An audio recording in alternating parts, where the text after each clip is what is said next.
कुछ चीजें पारलौकिक होती। तो जो गृहस्थ हैं, त्रस्त हैं, सांसारिक जीव हैं और संसार में ही रहने की जिनकी इच्छा है कुछ दिन और, एक तो ऐसे हैं जिनको कभी संसार से जाना ही नहीं है, वो उसमें मस्त हैं। एक ऐसे हैं जो भी कुछ दिन और रहना चाहते हैं, क्रम क्रम से अपनी साधना बढ़ा रहे हैं। और कुछ ऐसे हैं जो पूर्ण रूप से विरक्त नहीं है, और कुछ ऐसे भी हैं जो विरक्त हैं। ये बहुत सारी कैटेगरीज हैं और अंदर जाएंगे तो और भी निकल सकती है।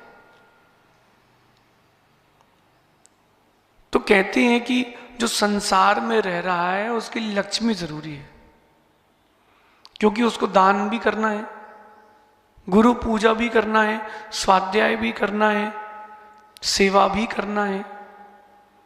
तो बिना अर्थ पुरुषार्थ के कुछ नहीं हो पाएगा। कुल मिला के बात ये हुई कि अगर कोई गृहस्थ है तो उसके पास अर्थ यानी धन होना चाहिए, लेकिन इतना अधिक ना हो कि वो धर्म भूल जाए। गृहस्थ के पास धन होना चाहिए मगर इतना अधिक ना हो कि वो धर्म ही भूल जाए। तो नीतिकार कहते हैं कि धन तो हो लेकिन धन की अधिकता ना हो। पानी देखा आप लोगों ने?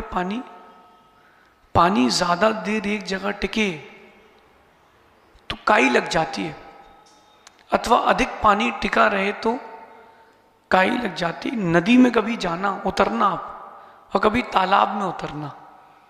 नदी में पानी बहता रहता है, नदी में पानी बहता रहता है, तो पानी बहता रहता है तो काई नहीं लगती। नदी में जहां चलते हैं अपन वहां काई नहीं मिलती, वहां मिट्टी मिलती, पत्थर मिलते हैं। जहां नदी में पानी रुकता है वहां पर काई हो जाती है। ऐसे ही धन आपने कमाया है और दान किया है, उसका उपभोग कर लिया है तो काई नहीं लगती और रखे रखे सब सड़ जाता है। सिद्धांत कहता है कि दान की परिभाषा क्या है? संक्षेप से दान की परिभाषा क्या है? जो कमाए धन का प्रायश्चित है वो दान है। जो आपने धन कमाया, उसमें पाप का अर्जन किया, तो उस पाप का प्रायश्चित दान है। मैं नहीं कह रहा हूं, आचार्य समंत भद्र स्वामी ने भी लिखा है, रुधिर मलम धावते वारी। रत्न कंठ श्रावकाचार्य में सूत्र दिया उन्होंने कहा कि जैसे एक गृहस्थ उसके वस्त्रों में खून लग जाए तो वो खून किससे साफ होता है? रुधिर मलम धावते वारी। अगर वस्त्रों में खून लग जाए तो पानी उसको धो देता है, साफ कर देता है। ऐसे ही गृहस्थी में जो पाप लग रहे हैं वो भगवान की पूजा और मुनियों को दान देने से वो जो आपका पाप है वैसा ही धुल जाता है। अगर इतना सा समझ में आ जाए तो कल्याण हो जाए। अर्थात अर्थ जरूरी है लेकिन वो अर्थ अनर्थ का कारण ना बने, इसका ध्यान रखें। भोजन बुरा होता कि अच्छा? जो आप खाना खाते हो, जेमन करा, अच्छा होता है कि खराब? अच्छा होता है, उससे जीवन गतिमान होता है, लेकिन अधिक होना अच्छा नहीं है। धन का आधिक्य और भोजन का आधिक्य आपको बीमार कर देगा। एक बार खाए वो योगी, बार बार खाए वो भोगी। एक बार खाए वो योगी, 2 बार खाए वो भोगी, बार बार खाए वो रोगी। आप लोग क्या हो? भोगी हो, रोगी हो कि योगी हो? हम तो योगी हैं। आप लोग बोलो ना, भोगी हो कि रोगी हो? जो रोगी है वो भोगी से बड़ा है। आप लोग क्या हो? बोले हम लोग तो भोगी नहीं, रोगी हैं। जो रोगी है वो भोगी तो है ही। जिन्नू भी रोगी हो कि भोगी? रोगी हो। योगी बनना है, पुरुषार्थ करो। प्रबल पुरुषार्थ की आवश्यकता है। और अंदर चलते हैं, विषय पर आते हैं। दो प्रकार की लक्ष्मी श्री जिन शासन में इसका वर्णन है, रत्नकंठ श्रावकाचार में भगवान समंत बद्ध स्वामी कहते हैं नमः श्री वर्धमानाय, नमः श्री वर्धमानाय। जिनकी श्री वर्धमान हो रही है। कौन सी श्री? अंतरंग बहिरंग श्री। एक तो बहिरंग श्री उनका वैभव। समूह शरण को क्या समझते हो आप? सामान्य चीज है। आपके घर में मार्बल लग जाए तो आदमी बोलता हमारे घर की डिजाइन देखने आना। समूह शरण आपका घर कितने स्क्वायर फीट का है भैया? राकेश भाई आपका घर कितने स्क्वायर फीट का है? पूछ रहा हूं, बताओ ना। 1100। भगवान आदिनाथ का समूह शरण 144 किलोमीटर का था, जहां बैठ के वो प्रवचन करते थे। कितना? 112 योजन का था। सोचो सोचो, उनका महल 84 खंड का महल था। एक खंड कितने फीट का था? भगवान की अवगाहना 500 धनुष की। 500 धनुष यानी 3000 फीट। तो एक अप्रोक्सीमेट डॉक्टर साहब दुगना तो लोगे ही नहीं लोगे हाइट का। आप भी 6 फीट के हो तो 11 फीट का रखते हो घर। तो भगवान के घर का एक फ्लोर 6000 फीट का एक फ्लोर है। ऐसे 84 खंड हैं। तो जब इतना बड़ा है तो छोटा तो होगा नहीं। फिर भरत चक्रवर्ती पर आओ, भगवान शांतिनाथ के पास आओ, 96,000 रानियां, तो उनके ऐसे 96,000 महल। ये बहिरंग श्री भगवान की तीर्थंकर बनने के पहले की और तीर्थंकर के बनने के बाद भी पुण्य है तो श्री साथ में रहती है। तो भगवान की कितनी बड़ी श्री। एक बहिरंग समोचरण की विभूति, एक अंतरंग केवल ज्ञान की लक्ष्मी। दो प्रकार की लक्ष्मी श्री बड़ी प्रसिद्ध है। एक बहिरंग जो संसार के लोगों को दिख रही है, एक अंतरंग जो संसारातीत बना रही है। भगवान के पास दोनों लक्ष्मियां थीं और बहिरंग लक्ष्मी को वो छोड़कर, उससे छूटकर अंतरंग लक्ष्मी में आ गई। आप लोगों को कहां जाना है? अंतरंग लक्ष्मी में कि मैं बहिरंग लक्ष्मी में? क्योंकि आज की नीति कह रही है कि लक्ष्मी कैसे सुरक्षित रहेगी आपके घर में, उसकी वृद्धि कैसे होगी, ये आज की नीति है। बताऊं क्या? जो लोग यहां सुन रहे हैं वो बहुत इंटरेस्टेड हैं, और जो वहां सुन रहे हैं परोक्ष में, लाइव में, वो सोच रहे हैं कि महाराज जी जल्दी बताओ, कोई मंत्र हो तो बताओ, हम लोग सब काम छोड़ के मंत्र फेरेंगे। हर माला में एक गड्डी गिरे। लेकिन माला फेरने से गड्डी नहीं आएगी, प्रभु की भक्ति करना सब कुछ आएगा। भगवान की भक्ति करोगे, अंतरंग बहिरंग दोनों लक्ष्मियां मिलेंगी। चलिए प्रारंभ करते हैं। अंतरंग लक्ष्मी जो है वो केवल ज्ञान की लक्ष्मी शुक्ल ध्यान धर्म ध्यान से मिलती है, बिना उसके नहीं मिलेगी। शुक्ल ध्यान धर्म ध्यान से अंतरंग लक्ष्मी मिलती है। ये बहिरंग लक्ष्मी की सुरक्षा कैसे होगी, इसको भी समझ लेते हैं। इसको भी समझ लेते हैं। ये बहिरंग लक्ष्मी की कैसे सुरक्षा होगी? क्योंकि आप गृहस्थ हो। गृहस्थ के लिए अनिवार्य तो नहीं लेकिन आवश्यक है पैसा होना। अतिथि संविभाग कैसा करेगा? देखो मेरा तो ये मानना है अप्रमित सागर जी, जो व्यक्ति गुरुओं की आहारचर्या या सेवा आदि में या भगवान के मंदिर के निर्माण में, श्री जी की स्थापना में, जिनवाणी के प्रकाशन में पैसा खर्च नहीं करता, वो दरिद्री है, गरीब है। एक गरीब वो है जो मंदिर के बाहर बैठ के भीख मांग रहा है, और एक गरीब वो है जो मंदिर के अंदर आके भीख मांग रहा है, और पैसा दोनों से नहीं छूट रहा है। वो गरीबों की श्रेणी में ही आएंगे। और अमृतचंद स्वामी तो कह रहे हैं ऐसे लोग हिंसक हैं, अहिंसक नहीं है। मैं नहीं कह रहा हूं, पुरुषार्थ सिद्धि उपाय ग्रंथ है। कौन सा? पुरुषार्थ सिद्धि उपाय ग्रंथ है। अमृतचंद स्वामी ने अहिंसा की जो व्याख्या लिखी है, पढ़ो एक बार। भगवान अमृतचंद स्वामी कह रहे हैं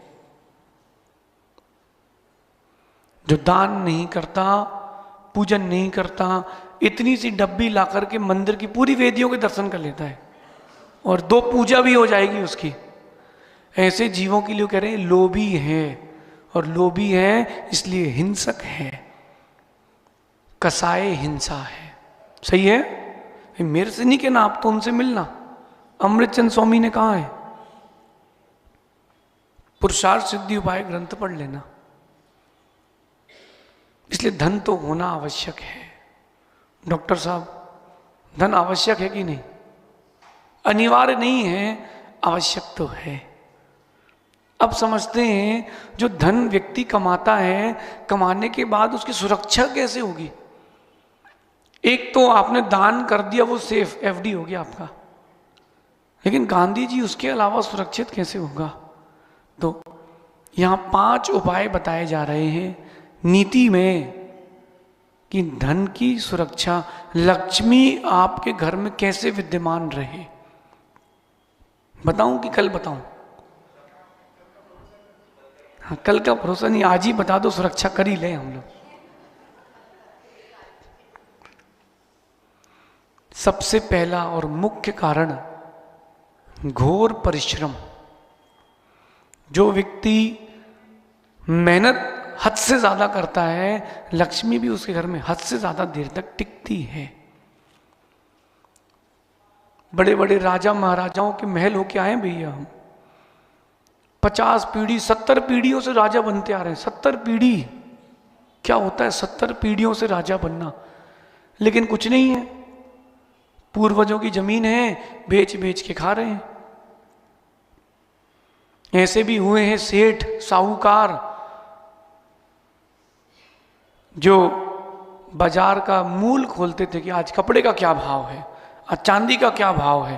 वो सेठ भाव खोलता है, अब उसके वंशज कपड़े की दुकान खोल के बैठे। क्यों? परिश्रम नहीं करते।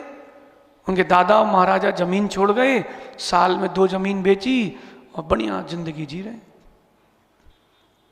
ईडर गए हम लोग, ईडर तो भैया वहां ऊपर पहाड़ में गए, क्या महल जैसा मंदिर, मंदिर की वंदना करी। फिर मैंने पूछा पहाड़ किसके हैं? बोले राजा के पहाड़ हैं, 1300 एकड़ जमीन राजा की है। मैंने कहा फिर? बोले कुछ नहीं, धीरे धीरे बेचते जा रहे हैं और लंदन शिफ्ट हो गए। उनके आने वाली पीढ़ी गरीब रहेगी क्योंकि परिश्रम नहीं कर रहे। 2 प्रकार का परिश्रम है, एक बौद्धिक, एक शारीरिक। दोनों परिश्रम आवश्यक है, दोनों परिश्रम आवश्यक है। मंत्री महोदय, एक व्यक्ति के यहां बहुत लक्ष्मी थी और रात को वो सो रहा था। सोते सोते गेट किसी ने खटखटाया तो वो उठ गया। 2 देवियां सामने खड़ी, एक लक्ष्मी और एक पनौती। अब दोनों कहती हैं, लक्ष्मी कहती है बताओ मैं सुंदर हूं कि पनौती? अब वो क्या बोले?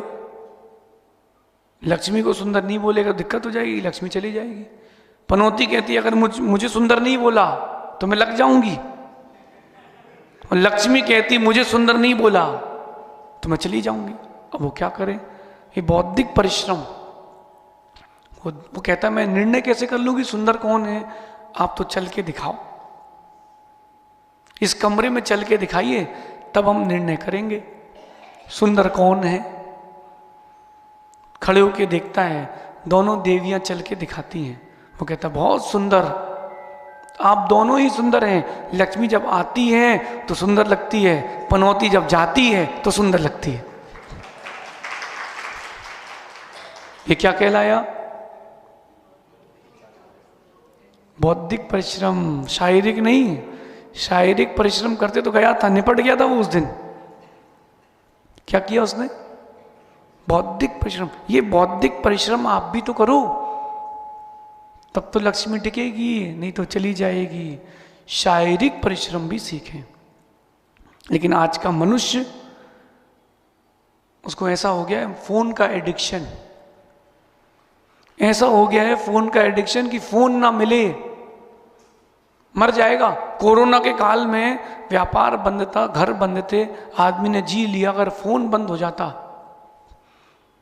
तो आधी जनसंख्या ऐसी खत्म हो जाती। दिन भर क्या करे? अरे 10 साल पहले जाओ, 15 साल पहले जाओ, इतने थोड़ा ना फोन चलाते थे लोग। मैंने तो खतरनाक दृश्य देखा। शिवनी का चातुर्मास था MP शिवनी में। मैं गया ऊपर लघु शंका, तो जहां प्रवचन होते थे वहां पीछे साइड एक दादाजी लेटे, बाहर से यात्री आए थे, उनमें वो वृद्ध थे बढ़िया। वो लेटे, लेट के पैर के ऊपर पैर रखा और यूं फोन रखा। हम बाजू में खड़े हैं, बस वो देख रहे। मैं 15 मिनट खड़ा रहा, 10 मिनट उनको देखते ही रहा। वो भाई साहब फोन में ही लगे रहे। सोचो सोचो, विचार तो करो। वृद्धों की ये स्थिति है, अब युवाओं की क्या होगी? युवाओं की क्या परिस्थिति? आप विचार करो। भाई फोन चलाता कि नहीं तू? दिन में कितने घंटे फोन चलाता है? पूछ रहा हूं मैं, थोड़ा ना कोई बोल रहा हूं। मैं तो 2-4 दिन के लिए चले जाऊंगा। कितने घंटे फोन चलाता है? 5 घंटे। 5 घंटे अगर जिस फील्ड में तुम हो उसका ही नॉलेज ले लो, तुम टॉप पे होगे। शुभम, तुम नहीं चलाते फोन? कितने घंटे? काम के अलावा? नहीं घबराओ, नहीं, बोलो बोलो। नहीं तुम नहीं बताओगे तो हम बता देंगे, तुम बाजू वाले कमरे में तो रहते ही। बोलो बोलो। 3-4 घंटे, इतना टाइम कहां से मिलता है? हमको तो ये लगता है कि 24 घंटे भी कम है। एक दिन में 24 घंटे भी हो तो भी कम लगता है। अरे 10 बज गया, अब चलो सो। अब प्रमित सागर जी, अगर ये आहार बंद हो जाए, तो अगर आहार बंद होगा तो 2 घंटे बचेंगे। अब हम 10 बजे जाते हैं, 12 बजे तक लौटते हैं। शुद्धि करो, फिर आहार भक्ति करो, 2 घंटे ये बचेंगे। सुबह का 1 घंटा, शाम का 1 घंटा, आधा घंटा जंगल का, और दिन भर के लघु संघ का 4 घंटे बचेंगे। अगर भोजन नहीं करो तो 4 घंटे बचेंगे। लेकिन भोजन नहीं करो तो अपन ही नहीं बचेंगे। वो भी तो देखना है ना डॉक्टर साहब, वो भी तो देखना है। मुझे तो ऐसा लगता है कि बस आंख खुले और स्वाध्याय और लेखन हो, आंख बंद हो तब स्वाध्याय और लेखन हो, उसका ही आनंद है। घोर परिश्रम। बनी इमारत को देख के शुभम दुनिया खुश होती है। बनी इमारत को देख करके दुनिया खुश होती है। बनती इमारत जो देखता है वो जानता है परिश्रम क्या है। हनी को भी कहते ना हमारी तरफ से, मुन्ना आज सुन लो, जितना समय यहाँ वहाँ के लोगों को दे रहे हो उसकी अपेक्षा समय खुद को दो तो कुछ बात है, तब धन टिकेगा, तब धन टिकेगा। ऐसे नहीं टिकेगा। मैंने तो ये भी देखा कि दुकान में ग्राहक खड़ा है, व्यक्ति फोन चला रहा, क्या क्या देखना भैया? 1 मिनट भैया रुकना है रहा। बहुत बढ़िया। हाँ क्या दिखाना भैया आपको? हाँ बेटा दिखाओ। हमारा नौकर सेठ जी फ्री हुए तो नौकर फोन में बात करने लगा। ये फोन आपके समय को, जीवन को खा रहा है। साधुओं को तो फोन का कोई उपयोग है ही नहीं। जो व्रती श्रावक हैं उनको भी फोन का उतना ही उपयोग करना चाहिए जितना आवश्यक हो। दादाजी कोई मतलब नहीं है। हम जब ब्रह्मचारी थे, आपको हम अपना बता रहे हैं, देखो संसार से छूटना है तो संसार में बहुत सारी चीजें जो हैं वो छोड़ना पड़ेंगी। हम लोग ब्रह्मचारी थे, हम लोगों ने फोन का त्याग करके रखा था कंप्लीट। और 10-15 दिन में कभी एक बार कहीं बात करना हो तो गुरु जी से आज्ञा लेते थे, तो वो कहते थे श्रावक का फोन ले लो, उससे बात कर लो। वो भी किस काम से, कोई बहुत अर्जेंट हो तो, बाकी दिन भर लिखाई पढ़ाई। आप मानोगे हम लोग जब ब्रह्मचारी थे तब 9 क्लास चलती थी। स्कूल में भी 6 पीरियड चलते हैं। हम लोग कितनी क्लास चलती थी? और स्कूल में तो class test, semifinal, final, quarterly ऐसे एग्जाम होते हैं। और गुरु जी के पास तो हर दिन एग्जाम होता है। जो पढ़ के गए हो कल वो सुनाओ, उसके नोट्स दिखाओ। 9 क्लास, उनके नोट्स, इसके अलावा तुम्हें अपना जो पढ़ना है वो अलग पढ़ो। उन सब के नोट्स होना चाहिए प्रॉपर। कभी भी पूछ लेंगे कुछ भी कहीं से भी। जो पढ़ चुके हो, जो पढ़ रहे हो, वहां से भी पूछ लेंगे, बोलो अप्रमित साहब। और कब पूछते थे? जान करके, जब गृहस्थ लोग आए हैं, रिश्तेदार आए हैं, तो बीच प्रवचन में पूछेंगे, हाँ खड़े हो जाओ, सुनाओ। क्या सुनाओ? धीरे से इतना बोल देंगे, आत्मा को परिग्रह की जरूरत नहीं है, सुनाओ। अब कहां से बोलना है? तुम खोजो। फिर अंदर से श्लोक आते थे, समय सार कलश निकलते थे। अचिंत शक्ति स्वयमेव देव, चिन्मात्र चिंता मणिरेश यस्मात्, सर्वार्थ सिद्धात्म तया विधत्ते, ज्ञानी की मन्य से परिग्रहीण। ऐसे ठोक ठोक के गुरुजी ने पढ़ाया भैया। परिश्रम किया तब तो आपको आज मिल रहा है ना। देखो आपके घर में सबके ऊपर टंकी है पानी की, ब्लैक वाइट कलर की टंकी है पानी की। खत्म होता कि नहीं उसका पानी? सहज सागर जी प्रवचनकार प्रवचन करने बैठे और वो डायरी में लिख करके पढ़ के रट के दे, वो सिंटेक्स की टंकी का पानी है। और जो चिंतक होगा, समाई करने वाला होगा, अप्रमित सागर जी, वो कुएं का पानी नहीं, पाताल तोड़ बावड़ी है, नदी है, समुद्र है, वहां पानी ही पानी है। कैसे आया पानी? परिश्रम तो करो। नदी का परिश्रम देखो, इतनी पतली सी धार बहती है, कहीं भी जाओ। नर्मदा नदी का आपने उद्गम देखा?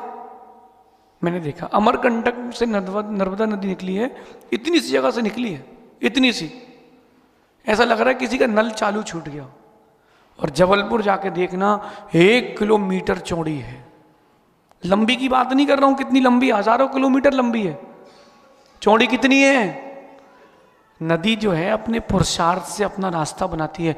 आप भी पुरुषार्थ से लक्ष्मी की सुरक्षा करना सीखो। लेकिन क्या बताएं महाराज, कह तो आप सही रहे हो, लेकिन हम लोग अब आदत के लाचार हैं, मजबूर हैं। ऐसा है कोई आज नियम लेगा कि व्यापार के अलावा आज फोन नहीं चलाएंगे।